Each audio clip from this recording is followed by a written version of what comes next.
이 시간 겉사람과 속사람, 겉사람과 속사람이라는 제목으로 말씀을 나누도록 하겠습니다. 잘 오셨습니다라고 인사하겠습니다. 잘 오셨습니다. 예.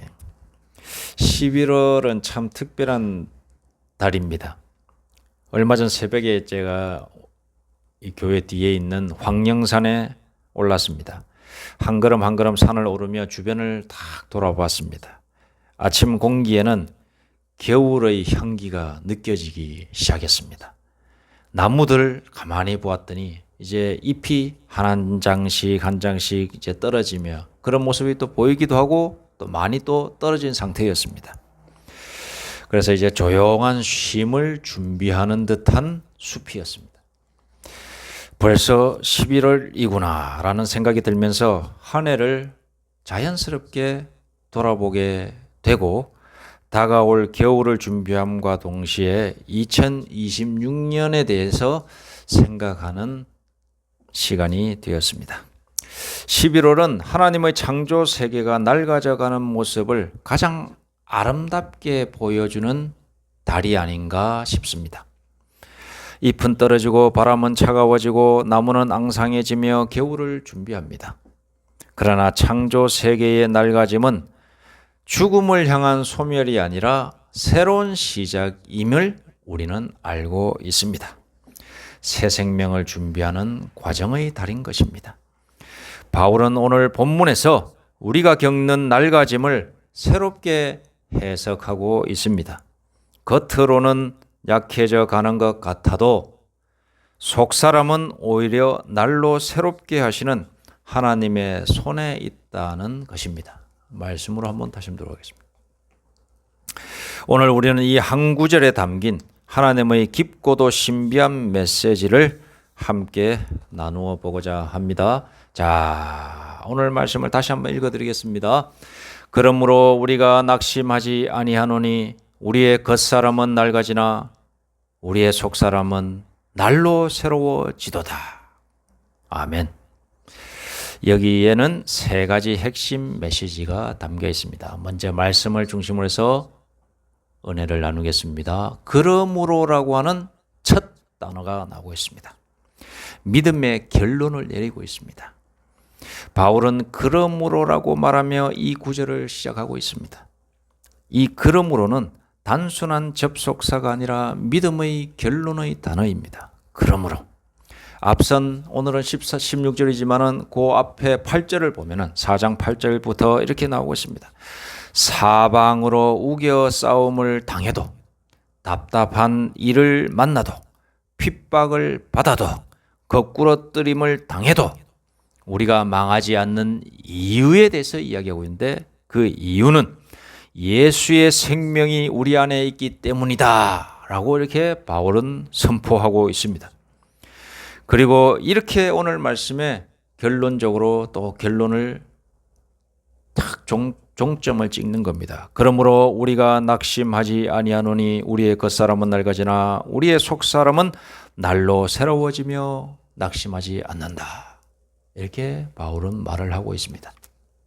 상황이 안 좋아도 우리에게 위기가 있어도 우리에게 고난이 있어도 그건 우리의 겉사람에게 영향을 주는 것이지 우리의 속사람에게는 영향을 주지 않는다. 왜냐? 우리가 예수 그리스도 안에 있기 때문에 그렇다. 라는 뜻으로 이렇게 말을 하고 있는 것입니다. 낙심은 사람을 멈추게 합니다. 낙심. 그러나 하나님의 사람은 낙심하지 않는 이유를 가진 사람을 하나님의 사람이라고 부릅니다. 우리가 환경 때문에 여러 가지 낙심할 수 있습니다. 그러나 환경으로 인하여 찾아오는 그 낙심을 하나님의 사람은 멈추어 있지 않습니다. 하나님이 주시는 뜻을 발견하고자 하고 하나님이 주시는 결론을 갈망하기 때문에 그렇습니다. 낙심할 수밖에 없는 상황 속에서 하나님의 선한 뜻을 기대하며 포기하지 않는 하나님의 자녀들 다 되시기를 소망합니다. 두 번째로 겉사람은 낡아집니다. 자, 여기 보시면은 겉사람은 낡아지나 라고 기록되어 있습니다. 겉사람은 낡아지나. 사도 바울은 인정하고 있습니다. 무엇을? 우리의 겉사람은 낡아져 간다라고 인정하고 있습니다. 요거 부정할 수가 없습니다. 우리의 육신, 눈에 보이는 것들은 처음 되었을 때보다 서서히 시간이 지나가면서 낡아지게 되어 있어요. 겉사람은 반드시 늙습니다. 그 겉사람이란 무엇입니까? 우리의 몸이죠. 우리의 감정, 우리의 사회적 모습, 인간적 능력, 우리의 계획, 우리의 소유, 이런 모든 것들이 겉사람이에요. 한마디로 육체와 세상적 자아 전체를 말하는 겁니다. 우리의 부모를 보아서도 그렇고 우리 자신을 보아서도 그렇고 우리는 한번 나서 계속해서 늙어져 가고 겉사람은 후퇴하는 거죠. 우리는 살아가며 이 겉사람이 낡아지는 것을 경험하고 있습니다. 몸은 예전 같지 않습니다. 체력은 떨어지고 눈도 침침하고 회복 속도도 느리고 어디 한번 부딪혔는데 그게 맨날 며칠 가고 그렇습니다. 자, 우리의 삶의 환경도 변해갑니다. 관계, 직장, 경제적 상황 등등 모든 것이 언제든 낡아져 가고 있습니다.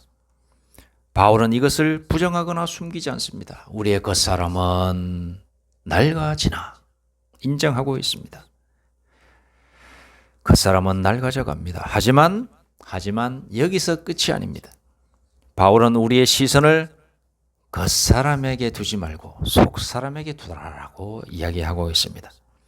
보이는 것에 두지 말고 보이지 않는 것으로 우리의 시선을 옮기기를 원하고 있습니다. 이런 관점의 변화, 이런 시선의 변화가 얼마나 중요한지 모릅니다. 누가 그러더라고요. 노인의 백발을 보면서 아유 저렇게 이제 다 죽을 때 됐네 라고 시선을 가진 사람이 있는 것은 반면에 성경에 보면 어떻게 되냐, 노인의 백발을 어떻게 표현하냐면 노인의 그 흰머리를 가리켜서 그 인생의 면류관이다 이렇게 표현하는 거예요. 면류관. 그 오랜 세월 동안 그 흰머리가 되기까지 생존했다는 거죠. 그리고 삶의 경험과 모든 것이 축적된 모습이 바로 그 백발 속에 담겨 있다는 거예요. 그 상징이라는 거예요. 그래서 면류관처럼 보인다는 거예요.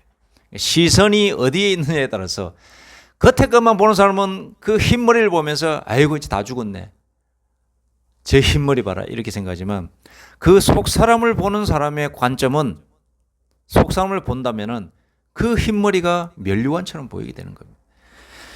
이 시선의 변화가 얼마나 중요한지 모릅니다. 자, 사도 바울은 말합니다. 속사람은 날로 새로워집니다.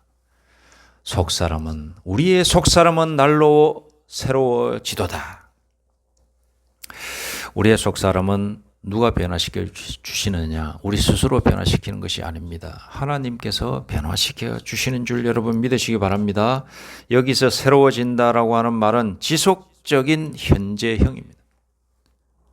계속해서 새로워지고 있다. 즉 하나님은 매일 끊임없이 조용히 우리를 새롭게 하십니다. 속사람은 그럼 뭘 의미하느냐? 하나님과의 관계를 첫 번째로 의미합니다. 그리고 우리의 영혼을 말합니다. 그리고 성령의 인도하심을 받는 내면을 말합니다. 그리고 믿음과 소망과 사랑 안에 충만한 것을 말합니다. 이것이 속사람이에요. 하나님과의 관계가 어떤 상태에 있는가, 그건 우리의 겉으로는 알 수가 없어요. 우리의 속사람만이 알 수 있는 겁니다. 겉사람은 시간이 지나면 자연스럽게 쇠하지만 속사람은 절대로 늙는다, 젊다 이렇게 평가를 할 수 있겠지만은 우리의 속사람은 하나님께 가까이 가면 갈수록 젊어지게 되어 있습니다. 새로워지게 되어 있습니다. 더 깊어지고 더 빛이 납니다. 우리가 겉사람에게 집중을 하면 인생과 믿음의 참된 것들을 놓치지만 속사람에게 집중하여서 하나님과의 관계에 더욱더 집중하면 우리는 속에 있는 것이 더욱더 날마다 새로워져서 내 얼굴에서 평안이 흘러넘치고 인생의 자존감이 올라가게 되어 있습니다. 그리고 각박한 이 현실까지 넘어서는 힘이 생기며 소망이 사라지지 않게 되는 것입니다. 겉사람은 사람을 두려워합니다. 겉사람의 특징이 뭐냐? 사람을 두려워하게 되어 있습니다. 하지만 속사람은 어떻습니까? 속사람은 하나님을 신뢰하며 나아가기 때문에 평안을 누립니다. 제가 어릴 적 낯을 좀 가리는 그런 스타일이었습니다. 그런데 그 스타일, 특히 어른에 대해서 그런 낯을 가리는 태도는 어떻게 표현이 되었느냐? 굉장히 공손하고 예의 바른 아이로 표현됐어요. 나는 낯을 가리면서 그냥 대답만 잘하고 이러는데 그 모습을 보면서 어른들은 참 예의 바르구나 이렇게 평가를 해주더라고요. 그런데 제 실상 내면은 약간 두려움이 있어요. 이 어른한테 어떻게 보여질까라고 하는 두려움. 그래서 어른들을 만나기 싫었어요. 나보다 한 살이라도 많으면 괜히 꺼려지는 거예요. 대인기피처럼. 왜인지는 모르지만 새로운 사람을 만나는 것에 대한 두려움이 있었습니다. 그런데 하나님을 온전히 만나 하나님을 신뢰하는 시간들이 늘어가면서 하나님의 말씀을 보고 기도하면서 어떻게 변화됐느냐? 언제부터인가 타인에 대한 기피증, 특히 나보다 나이 많은 사람들에 대한 기피증이 사라져 있음을 발견하게 되었습니다. 하나님을 신뢰하는 자에게 있어서 세상이 주는 두려움은 공포의 대상이 아니라 하나님의 평안으로 들어가는 통로라는 사실을 여러분 믿으시기 바랍니다. 겉사람은 지치고 무너질 수밖에 없습니다. 겉사람을 의지하지 마십시오. 눈에 보이는 것을 의지하면 지치고 무너질 수밖에 없습니다. 대신에 우리가 속사람을 깊이 있게 만들기 위해서 특히 하나님과의 관계에 집중한다면 날마다 회복되는 삶을 살 수 있습니다. 겉에 있는 거 보면 우리는 계속해서 경쟁사회고 투쟁해야 되기 때문에 지치고 무너질 수밖에 없지만 우리 하나님과의 관계에 깊어지면 우리는 하나님께서 주시는 새 소망, 새 은혜를 받아 누리기 때문에 회복이 되는 느낌을 느끼면 회복이 되는 것을 경험하게 된다는 거죠. 왜냐하면 성령님께서 계속해서 새로운 힘을 공급해 주시기 때문에 그렇습니다. 성령님께서 우리의 속사람을 돌보신다라고 하셨습니다. 그러나 현실은 가만히 생각해 보면 현실은 녹록하지 않습니다. 우리는 이 세상, 겉세상을 바라보고 살기 때문에 이 세상 껍데기에 좌우될 수밖에 없는 현재에 있습니다. 그래서 우리는 겉사람에 치중한 삶을 살 수밖에 없습니다. 그럼에도 불구하고 우리는 속사람이 있다는 것을 이제 알았으니 속사람을 강화시키기 위한 노력을 해야 되는 겁니다. 하지만 이 세상 속에서 우리가 겉세상을 살고 있는데 속세상은 보이지 않죠. 그러나 겉세상은 보이고 강력하고 힘이 있어 보입니다. 자, 그래서 이 둘에서 내가 속사람을 이런 세상 속에서도 내가 강화시켜 보겠다. 특히 믿는 자들에게 있어서 이 겉사람과 이 속사람 사이에서 투쟁하는 그런 관계가 있는데 그것을 어떻게 하면은 내가 속사람 하나님과의 관계와 영적인 것에 더 풍성한 삶을 누리며 살 수 있을까?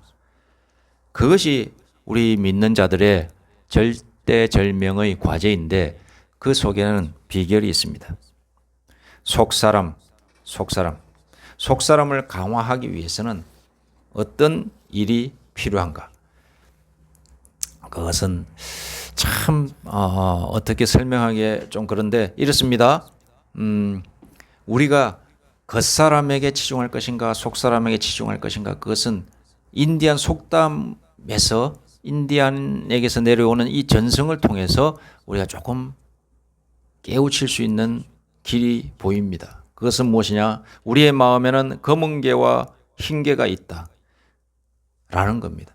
즉 겉사람을 따라 살려고 하는 그런 자세와 속사람을 강화시키려고 하는 자세, 이것을 검은 개와 흰 개로 표현할 수가 있는 겁니다. 자, 우리의 마음에는 검은 개와 흰 개가 있다. 자, 이렇게 묻습니다. 겉으로 보았을 때 어떤 개가 더 강해 보이는가? 언뜻 보기에 많은 사람들이 그렇게 생각할 수 있습니다. 검은 개가 거무잡잡하니 힘이 세 보일 수가 있는 겁니다. 겉으로 보기에. 자, 그래서 검은 개가 더 힘이 세 보이고 강해 보입니다. 라고 답을 할 수 있겠지만 정답은 무엇이냐? 먹이를 많이 준 개가 강한 개입니다. 이게 답입니다. 검은 개든 흰 개든 많이 먹고 많이 움직여 튼튼한 개가 강한 개인 것입니다. 즉 겉사람과 속사람이 있습니다. 이 둘이 부딪혀서 투쟁하는데 우리는 겉사람의 사람이 아니라 속사람의 사람이 되기 위해서는 어떻게 되냐? 어디에 우리가 관심을 두고 우리의 인생에 먹이를 주고 내 마음에 먹이를 주느냐에 따라서 이 둘이 갈라진다 이 말이에요. 겉사람이 강한 사람이 되기도 하고 속사람이 강한 사람이 되기도 한다 이 말입니다. 겉사람이 강한 사람은 겉사람에게 먹이를 많이 준 사람이고 속사람이 강한 사람은 속사람에게 먹이를 많이 준 사람이 되는 겁니다. 우리가 세상적 사고 속에서 살면 겉사람에게 먹이를 많이 주는 신자인 것이고 우리가 하나님의 말씀 속에서 살면 기도하면서 살면 속사람에게 먹이를 많이 준 신자가 된다 이 말입니다. 자, 우리는 어떻게 살고 있습니까? 우리는 어떻게 살아야겠습니까? 우리는 속사람에게 먹이를 많이 주는 그리스도인이 되어야 되는 겁니다. 우리는 그런 사람이 되어야 되는 겁니다. 우리가 속사람에게 어떤 먹이를 많이 주어야 될까? 그러면 우리가 속사람을 강화시키기 위해서 어떤 먹이를 많이 주어야 되겠습니까? 계속해서 우리 교회에서 설교할 때마다 말씀드립니다만 말씀의 먹이를 계속해서 우리 마음속에 주어야 됩니다. 말씀은 속사람의 양식이에요. 소위 말해서 밥입니다. 밥 안 먹고 사람이 살 수 있습니까? 밥 안 먹으면 얼마 안 가서 죽습니다. 밥은 꼭 먹어야 되듯이 하나님의 말씀을 먹지 않으면 그 사람의 속사람은 살 수가 없습니다. 사람의 이 육체적 생명을 유지할 수 있는 여러 가지 요소가 있지만은 식량이 없으면은 의식주 중에서 식이 없으면은 죽는 겁니다. 옷은 뭐 대충 입어도 되겠죠. 하지만은 먹는 것이 절대절명의 그런 핵심 요소인 것입니다. 말씀은 생명의 밥입니다. 여러분 하나님의 말씀 요 성경책 있죠. 성경책 하루에 한 장씩만 읽어도 여러분 한 장이라도 읽어야 되는 겁니다. 그리고 두 번째로 기도에 먹이를 주어야 합니다. 기도는 뭐냐? 하나님과 우리와의 호흡이라고 했어요. 사람이 숨 안 쉬고 살 수 있습니까? 호흡은 숨입니다. 숨. 여러분 기도가 끊기면 속사람은 숨 막히고 약해지는 것입니다. 여러분 그러므로 우리는 말씀과 기도를 계속 매일매일 하나님께서 24시간을 주신 것은 매일 24시간이라는 사이클을 주신 것은 매일매일 해야 되는 것들이 있다라는 것을 알려주시기 위해서 24시간 사이클을 주신 것이에요. 만약에 하루가 48시간이었으면 48시간이라는 사이클이 있겠죠. 그 안에 뭐 해야 되는 거예요. 24시간은 하루가 된 것은 24시간 안에 누가 그런 어떤 목사님 그러더라고. 24시간에 11조를 드려라. 24시간에 11조면 2시간 하고 4를 이거 몇 분으로 해야 될지 모르겠지만 뭐 한 2시간 40분 이렇게 된다면 2시간 40분 동안 말씀 보고 기도하고 그래서 자기는 하루에 11조를 드리고 있다. 이렇게 이야기하시는 분들도 계시더라고요. 어쨌든 그걸 통해서 우리는 하나님께 양식의 밥과 말씀의 밥과 기도의 호흡을 우리가 계속 해야 되는 겁니다. 마지막 세 번째로 고난의 먹이를 마다하지 말아야 되는 겁니다. 우리가 인생을 살아가면서 여러 가지 고난을 겪습니다. 이 고난, 여러분, 이 고난을 겪어야지만이 큰 하나님의 빛을 보게 되어 있습니다. 고난을 겪지 않으면 그 고난의 통로를 거치지 않고 그냥 편하게 갈 수도 있지만은 고난의 빛이 우리에게 들어올 때 하나님의 은혜의 광채가 우리는 다시 한번 받을 수가 있는 길이 열리게 된다는 사실을 여러분 의심하지 마시길 바랍니다. 바울은 고난 속에서 속사람이 날로 날로 새로워진다라고 말을 하고 있습니다.